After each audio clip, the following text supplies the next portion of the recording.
Dear students, आपका हमारे YouTube channel CRP शिक्षण संस्थान में स्वागत है। और हम आपको केमिस्ट्री की क्लास उपलब्ध करा रहे हैं। जैसे कि आप जानते हैं कि लॉकडाउन के चलते हम आप ऑफलाइन क्लास में मिल नहीं पा रहे हैं और क्लासेस नहीं चल पा रही हैं। क्लासेस महीनों से बंद चल रही हैं, तो इसलिए हम आपके लिए ऑनलाइन पद्धति पर आधारित शिक्षण मटेरियल उपलब्ध करा रहे हैं। और इसमें क्लास 10 का रसायन विज्ञान का क्लास 10 का रसायन विज्ञान हम आपको पढ़ाने जा रहे हैं, जिसमें का पहला चैप्टर है रासायनिक अभिक्रियाएं एवं समीकरण।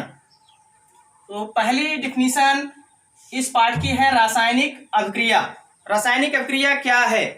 रासायनिक अभिक्रिया जब एक या एक से अधिक पदार्थ आपस में क्रिया करके नए पदार्थ जब एक या एक से अधिक पदार्थ आपस में क्रिया करके नए पदार्थ का निर्माण करते हैं, तो ऐसी अभिक्रिया रासायनिक अभिक्रिया कहलाती है।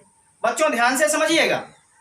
जैसे कि आप कोई भी चीज ले लीजिए, ये मार्कर ले लीजिए, ये मार्कर है, इस मार्कर से कोई नई चीज बन सकती है? बिल्कुल बन सकती है। इसे हम अगर पिघला दें तो कुछ ना कुछ तो जरूर बनेगा। अब उस प्रोडक्ट का तो नाम हम जानते नहीं हैं, या ये पिघलकर प्लास्टिक द्रव रूप में आ जाएगा। आप ध्यान दीजिए यहाँ पे, जैसे कि बात करें उदाहरण में कि रासायनिक अभिक्रिया का उदाहरण क्या है। गर्मियों में दूध क्या हो जाता है? खराब हो जाता है। अगर आप उबाल कर ना रखें तो दूध आपका या तो जम जाएगा या उसमें का जो प्रोटीन है वो अलग हो जाएगा और जो पानी है वो अलग हो जाएगा। और लोहे पर जंग लगना, लोहे पर क्या लगना? जंग लगना। जब आप स्टार्टिंग में लोहे की कोई भी चीज नई खरीदते हैं तो एकदम चमचमाती रहती है, यूं कहिए कि चमकती रहती है, लेकिन धीरे धीरे उसकी चमक क्या होने लगती है? कम होने लगती है, यानी कि लोहे का संक्षारण होने लगता है। लोहे का संक्षारण का मतलब क्या है? लोहे का खराब होना।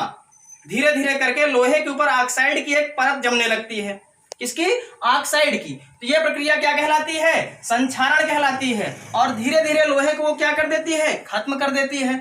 अब अगर बात करें यहाँ रासायनिक अभिक्रिया तो हो गई, लेकिन हम पहचानेंगे कैसे कि ये रासायनिक अभिक्रिया है? तो उसको हम देखकर, समझकर और उसके बारे में चर्चा करके पहचान सकते हैं कि यहाँ पर रासायनिक अभिक्रिया हो रही है। तो रासायनिक अभिक्रिया के मुख्य अभिलक्षण, मतलब रासायनिक अभिक्रिया में क्या क्या होता है। पहला देखिए, पहला तो यह होता है कि अवस्था में परिवर्तन। किस अवस्था में है, किस अवस्था में वस्तु थी और परिवर्तन होने के बाद अवस्था उसकी कैसी हो गई। और देखेंगे रंग में परिवर्तन, यानी कि जो हमारे पास जो स्टार्टिंग में पदार्थ था, अभिक्रिया होने के बाद उसके रंग में कोई परिवर्तन हुआ या नहीं। और देखिए यहाँ गैस का निकास या उत्सर्जन, यानी कि अभिक्रिया होने के बाद उसमें कोई गैस निकल रही है या उसमें उत्सर्जित हो रही है। इस प्रकार से हम पहचान सकते हैं कि रासायनिक अभिक्रिया हो रही है। और तापमान में भी परिवर्तन हो जाता है, पदार्थ के तापमान में, यानी कि अगर स्टार्टिंग में पदार्थ ठंडा है तो अभिक्रिया होने के बाद पदार्थ क्या महसूस हो सकता है? गर्म महसूस हो सकता है। अब यहाँ रासायनिक अभिक्रिया के बाद देखेंगे समीकरण। तो रासायनिक समीकरण क्या है? एक पूर्ण रासायनिक समीकरण अभिकारक उत्पादों एवं प्रतीकात्मक रूप से उनकी भौतिक अवस्था को प्रदर्शित करता है। ध्यान दीजिएगा यहाँ बच्चों, एक पूर्ण रासायनिक समीकरण अभिकारक उत्पादों एवं प्रतीकात्मक रूप से उनकी भौतिक अवस्था को प्रदर्शित करता है। यानी कि जब हम रासायनिक समीकरण लिखते हैं तो उसमें हम जो हमारे रासायनिक अभिक्रिया में भाग लेने वाले पदार्थ होते हैं उनको हम एक सांकेतिक भाषा में या प्रतीकात्मक भाषा में लिखते हैं। जैसे यहाँ देखेंगे हम उदाहरण के रूप में रासायनिक समीकरण का उदाहरण भी हमने आपको दिया है। यहाँ पर देखिए, जैसे ये क्या है आपका? ये भैया कैल्शियम ऑक्साइड है। क्या है? Calcium oxide. तो हमने आपको पहले ही क्लास 9 की क्लास में ही बताया है, किसी भी पदार्थ का हम रासायनिक रूप से उसका सूत्र कैसे लिखते हैं। अब यहाँ कैल्शियम ऑक्साइड आप समझ ही रहे होंगे क्योंकि आप पहले से ही परिचित हैं। और ये निश्चित रूप से ये आपको फार्मूला पता होगा। ये किसका फार्मूला है? जल का। जल का फार्मूला है H2O, और ये दोनों भैया अभिकारक हैं। क्या हैं? अभिकारक हैं। ये अभिक्रिया करके क्या बना रहे हैं? Calcium hydroxide. क्या बना रहे हैं? कैल्शियम हाइड्रोक्साइड, जो क्या कहलाएगा? उत्पाद कहलाएगा। क्या कहलाएगा? उत्पाद कहलाएगा। हमने पहले ही बताया, रासायनिक समीकरण में अभिकारक उत्पादों एवं प्रतीकात्मक रूप से उनकी भौतिक अवस्था को प्रदर्शित करते हैं। तो ध्यान से बात को समझिएगा। तीर के पहले के जो भी होंगे पदार्थ वो क्या कहलाएंगे? अभिकारक कहलाएंगे। तीर के पहले के पदार्थ क्या कहलाएंगे? अभिकारक कहलाएंगे। और तीर के बाद का लिखा हुआ पदार्थ क्या कहलाएगा? उत्पाद कहलाएगा। भैया अभिकारक को क्या कहते हैं? रिएक्टेंट कहते हैं। और उत्पाद को क्या कहते हैं? प्रोडक्ट कहते हैं। ध्यान दीजिए, जैसे कि आपको घर में चाय बनाना है तो चाय के लिए क्या क्या सामग्री चाहिए आपको? निश्चित रूप से चीनी चाहिए, दूध चाहिए, पानी चाहिए, और क्या चाहिए? थोड़ा सा तापमान चाहिए, यानी कि गर्म करने के लिए आपको बर्नर चाहिए। तो जब आप ये सारी चीजें लेंगे तो ये सारी चीजें क्या कहलाएंगी?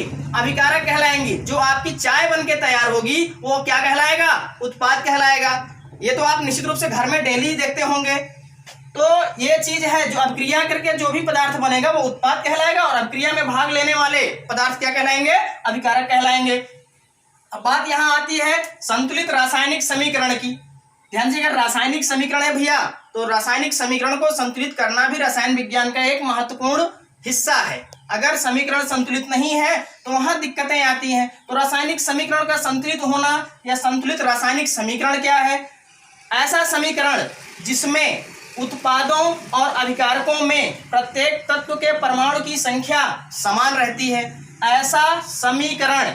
ऐसा रासायनिक समीकरण जिसमें उत्पादों और अभिकारकों में प्रत्येक तत्व की परमाणु की संख्या समान रहती है, संतुलित रासायनिक समीकरण कहलाता है। जैसे कि ध्यान दीजिए, यहाँ जैसे है CaO प्लस H2O, और यहाँ क्या बन रहा है आपका? CaOH taken twice. अगर बात करें यहाँ तो Ca के परमाणु की संख्या कितनी है?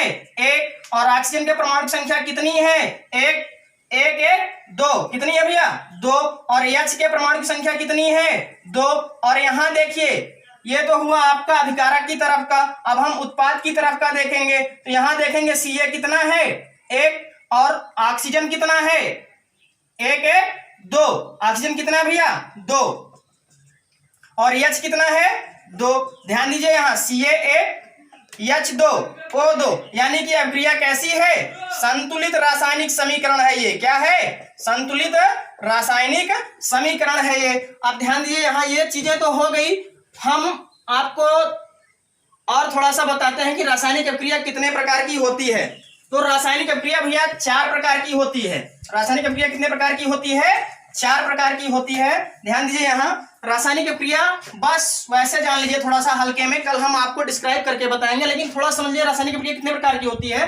रासायनिक अभिक्रिया 4 प्रकार की होती है, जैसे कि संयोजन अभिक्रिया, वियोजन अभिक्रिया, विस्थापन अभिक्रिया और द्विविस्थापन अभिक्रिया।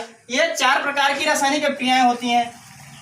डियर स्टूडेंट्स, आज की क्लास के लिए बस इतना ही है ना। बाकी इन सारे विषयों पर चर्चा कि रासायनिक अभिक्रिया कितने प्रकार की होती है ये हम नेक्स्ट क्लास में करेंगे।